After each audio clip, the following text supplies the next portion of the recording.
Jemaah yang dirahmati Allah Subhanahu wa taala. Adapun keutamaan bulan suci Ramadan dalam rangkaian ayat-ayat yang berbicara tentang puasa, Allah menjelaskan bahwa Al-Qur'an diturunkan pada bulan Ramadan. Dan pada ayat lain dinyatakan bahwa Al-Qur'an turun pada malam Qadar. Sesungguhnya kami telah menurunkannya Al-Qur'an pada Lailatul Qadar. Ini berarti bahwa di bulan Ramadan terdapat malam Qadar itu yang menurut Al-Quran lebih baik dari 1000 bulan. Para malaikat dan ruh Jibril silih berganti turun seizin Tuhan, dan kedamaian akan terasa hingga terbitnya fajar. Jemaah yang dirahmati Allah SWT, di sisi lain dalam rangkaian ayat-ayat puasa Ramadan disisipkan ayat yang mengandung pesan tentang kedekatan Allah SWT kepada hamba-hambanya serta janjinya untuk mengabulkan doa siapapun yang dengan tulus berdoa. Bulan Ramadan adalah bulan yang mulia dan banyak sekali keutamaan yang dijumpai di dalamnya. Di antaranya, jemaah sekalian yang dirahmati Allah SWT, yang pertama, bulan Ramadan itu bulan yang diberkahi oleh Allah. Dibukakan pintu-pintu surga, pintu-pintu neraka ditutup, setan-setan dibelenggu. Ya, ini termasuk dalam sabda Rasulullah SAW, "Asy-syayatinu suffidati wan nari abwabu ghulqat wal jannatu abwabu futihat Ramadhanu jaa idza."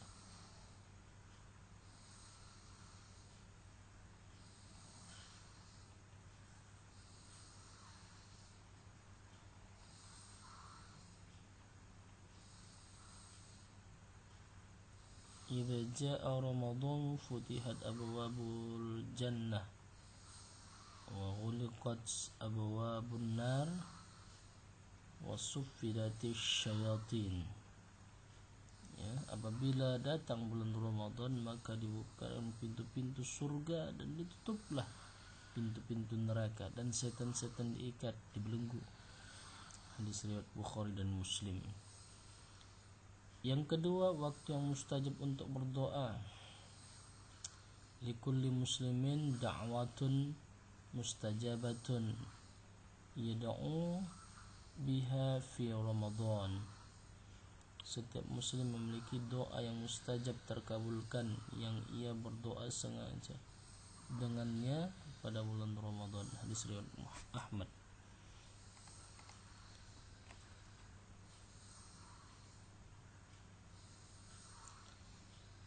Kemudian salasun la turaddu da'watuhum as-saimu hina yuftiru wal imamu wal adilu da'watul mazlumi. 3 hal yang tidak tertolak doa mereka: orang yang berpuasa ketika berbuka, imam atau pemimpin yang adil, doa orang yang terzalimi. Hadis riwayat Ahmad. Kemudian selanjutnya Ramadan, bulan turunnya Al-Quran. Jemaah yang dirahmati Allah SWT, Al-Quran diturunkan di bulan Ramadan sebagai petunjuk bagi umat manusia dan sebagai penjelasan-penjelasan mengenai petunjuk itu serta pembeda antara yang hak dan yang batil. Syahrul Ramadan alladzi unzila fihi al-Qur'an hudan lin-nasi wa bayyinatin minal huda wal furqan. Beberapa hari yang ditentukan itu ialah bulan Ramadan yang di dalamnya diturunkan permulaan Al-Quran sebagai petunjuk bagi manusia dan sebagai penjelasan-penjelasan mengenai petunjuk itu dan pembeda antara yang hak dan yang batil. Quran Surah Al-Baqarah ayat 185. Jamaah yang dirahmati Allah Subhanahu wa taala, selanjutnya yaitu puasa Ramadan adalah salah satu rukun Islam. Ya, ini terdapat dalam firman Allah Subhanahu wa taala, "Hai orang-orang yang beriman, diwajibkan atas kamu berpuasa sebagaimana diwajibkan atas orang-orang sebelum kamu agar kamu bertakwa." Quran surah Al-Baqarah ayat 183. Sabda Nabi sallallahu alaihi wasallam, Islam didirikan di atas 5 sendi, yaitu syahadat tiada sesembahan yang hak selain Allah, tiada sesembahan yang hak selain Allah, dan Muhammad adalah Rasul Allah, mendirikan solat, menunaikan zakat, puasa Ramadan, dan pergi haji ke Baitul Haram. Hadis muttafaqun alaih.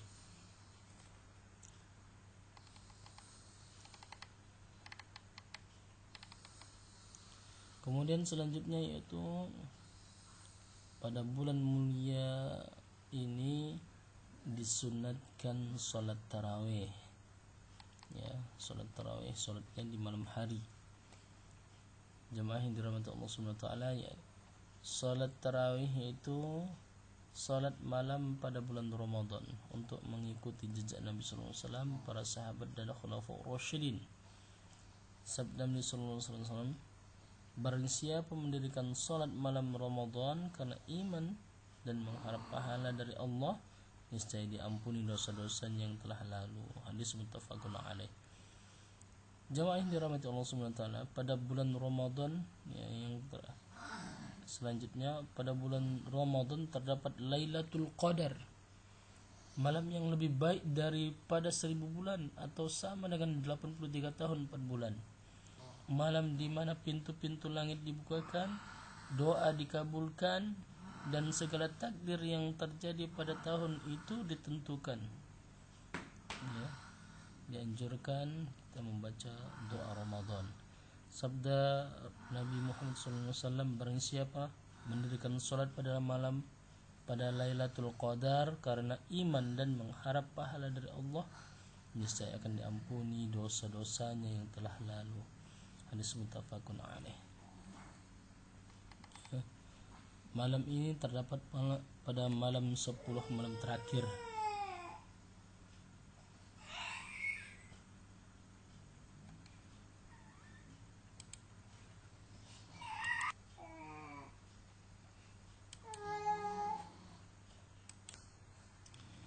Jamaah yang dirahmati Allah Subhanahu wa taala, setiap muslim wajib untuk menjalankan ibadah puasa di bulan Ramadan. Kewajiban berpuasa di bulan suci yang penuh ampunan ini merupakan perintah langsung dari Allah Subhanahu wa taala dalam kitab suci Al-Qur'an, seperti yang tertulis dalam surah Al-Baqarah ayat 183. A'udzu billahi minasyaitonir rajim. Ya ayyuhalladzina amanu kutiba alaikumus syiyamu kama kutiba alal ladzina min qablikum la'allakum tattaqun. Hai orang-orang yang beriman, diwajibkan atas kamu berpuasa sebagaimana diwajibkan atas orang-orang sebelum kamu agar kamu bertakwa. Jemaah yang dirahmati Allah Subhanahu wa taala, pengertian puasa adalah menahan diri dari apa-apa yang membatalkan puasa, dari terbit fajar hingga terbenamnya matahari, dengan niat semata-mata karena Allah Subhanahu wa taala. Namun apabila seseorang mendapatkan halangan sehingga tidak dapat menjalankan ibadah tahunan itu, ya, diwajibkan baginya untuk mengqadha atau mengganti puasa di bulan lain selain Ramadan. Hal itu sesuai dengan firman Allah Subhanahu wa taala dalam surah Al-Baqarah ayat 125, yang artinya, dan barang siapa sakit atau dalam perjalanan, ya, dia tidak berpuasa, maka wajib menggantinya sebanyak hari yang ditinggalkannya itu pada hari-hari yang lain. Lantas apa saja yang dapat membatalkan puasa di bulan Ramadan? Ya, jemaah sekalian yang dirahmati Allah Subhanahu wa taala, ada beberapa hal yang dapat membatalkan puasa kita. Ya, di antaranya yang pertama, masuknya sesuatu ke dalam mulut.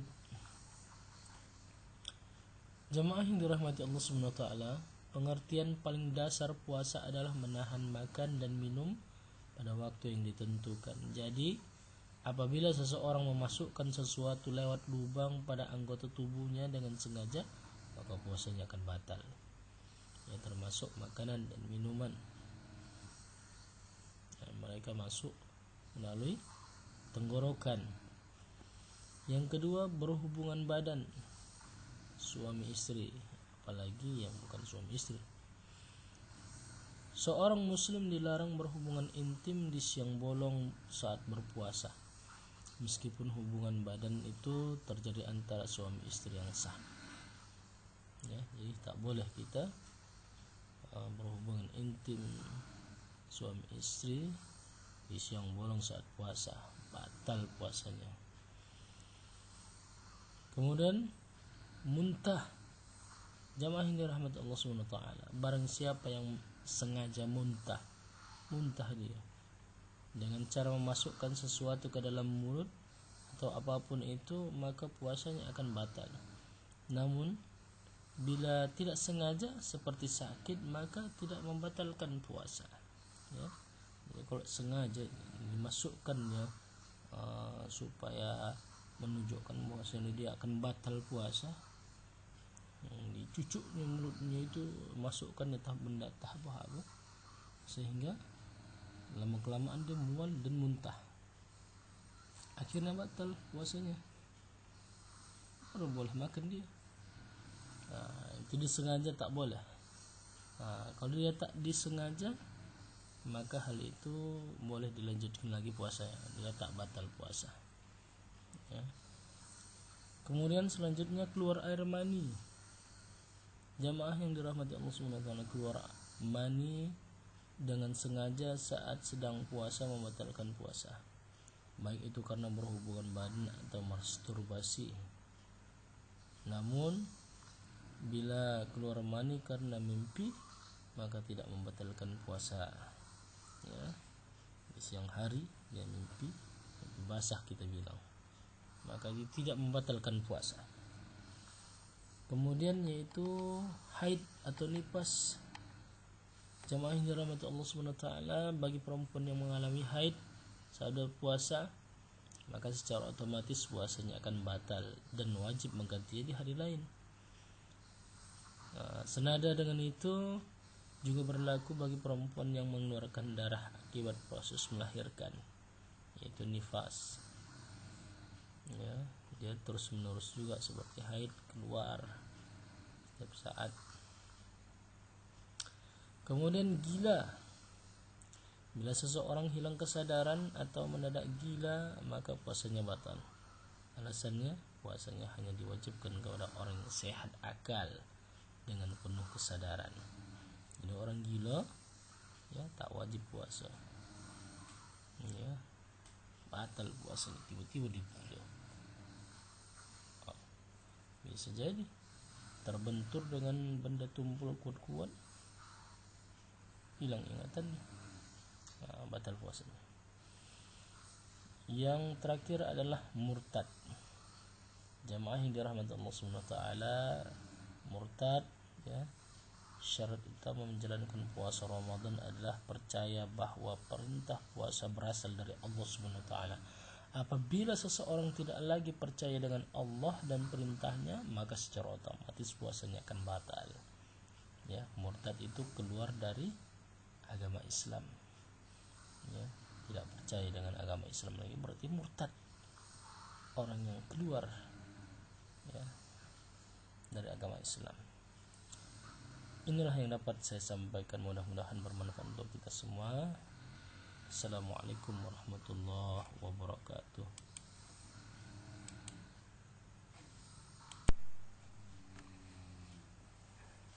Assalamualaikum warahmatullahi wabarakatuh.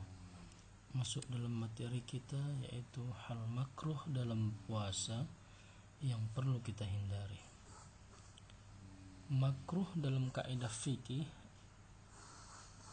amalan yang tidak disukai Allah Subhanahu wa taala sekalipun tidak mengandung dosa, ini dinamakan makruh. Jadi makruh puasa atau puasa makruh adalah perkara atau hal yang jika sahabat lakukan atau saudara-saudara lakukan ketika berpuasa akan berpotensi merusak pahala puasa. Karena hal tersebut tidak disukai oleh Allah Subhanahu wa taala. Oleh karena itu ada baiknya kita mengetahui apa saja makruh puasa di bulan Ramadan. Berikut nanti saya sampaikan perkara makruh ketika puasa yang dianjurkan untuk ditinggalkan karena berpotensi merusak kesempurnaan puasa. Yang pertama, tidur terlalu lama. Apakah tidur di bulan puasa makruh? Jawabannya ya. Jika kita tidur terlalu lama ketika sedang berpuasa maka dihukumi makruh. Tidak terlalu lama akan membuat kita lalai hingga meninggalkan kegiatan wajib dan produktif lainnya seperti sholat, sekolah, ataupun bekerja. Jangan sampai puasa dijadikan alasan untuk meninggalkan kewajiban lain. Hal ini tidak diperbolehkan dan dihukumi makruh dalam puasa. Karena sesungguhnya semua hal yang berlebihan itu dibenci oleh Allah Subhanahu wa taala. Nah, ini ya, bisa kita lihat di dalam fikih bab puasa kitab Taqriratus Sadidah. Jamaah yang dirahmati Allah Subhanahu wa taala, yang kedua, berlebih-lebihan ketika berkumur-kumur dan memasukkan air ke dalam hidung atau istinsyak. Hal ini termasuk makruh puasa karena dikhawatirkan air akan masuk ke dalam kerongkongan sehingga dapat membatalkan puasa kita. Dari Laqid bin Sabrah radhiyallahu an, beliau berkata bahwa Rasulullah SAW bersabda, sempurnakanlah wudu dan basahi sela jari-jari, perbanyaklah dalam istinsyak, memasukkan air ke hidung, kecuali bila sedang berpuasa. Nah, jadi kalau dalam berpuasa kita dilarang oleh Nabi. Ini dijelaskan juga di dalam Majmu'ah Al-Fatawa di halaman 266. Kemudian yaitu berbekam, mengeluarkan darah. Bekam itu mengeluarkan darah. Jamaah yang dirahmati Allah Subhanahu wa taala, makruh puasa yang kedua adalah berbekam. Selanjutnya adalah berbekam. Melakukan bekam saat puasa merupakan hal yang makruh karena berbekam akan membuat tubuh menjadi lemah. Kemudian selanjutnya yaitu mencicipi makanan tanpa ada hajat atau keperluan termasuk makruh puasa. Jamaah yang dirahmati Allah Subhanahu wa taala, mencicipi masakan ketika puasa hukumnya makruh kecuali ada hajat atau kebutuhan. Termasuk dalam kebutuhan adalah seorang ingin memastikan hidangannya tersaji dengan baik. Lalu bagaimana cara kita untuk memastikan rasa dari masakan di rumah? Caranya adalah dengan meletakkan makanan di ujung lidah, dirasakan, kemudian dikeluarkan dan tidak ditelan walaupun sedikit pun. Ya, ini termasuk di dalam kitab Hasyiah Bajuri Syekh Ibrahim Al-Bajuri. Kemudian selanjutnya yaitu menggosok gigi. Sebaiknya jemaah sekalian menggosok gigi dilakukan setelah makan sahur. Tidak perlu diulang pada siang hari. Sebagian ulama memakruhkan apabila seseorang berkumur-kumur atau memberus gigi ketika matahari tergelincir pada waktu petang. Jemaah yang dirahmati Allah Subhanahu wa taala, yang selanjutnya adalah mengumpulkan ludah dan menelannya termasuk makruh puasa Ramadan. Begitu juga menelan dahak. Menelan ludah dimakruhkan karena bisa mencapai tenggorokan dan seseorang bisa menjadi kuat menahan puasa dengan menelan ludah. Banyak ludahnya, kumpul-kumpul di mulut, tolannya. Ya, ditambah itu kotor atau kendir atau dahak dan berbahaya bagi kesehatan kita. Ya, ada juga begitu. Yang selanjutnya itu banyak meludah setelah buka puasa, termasuk makruh puasa. Banyak meludah setelah berbuka puasa dihukumi makruh karena ini akan menghilangkan keberkahan dari berbuka puasa. Pahala yang besar berbuka puasa di antaranya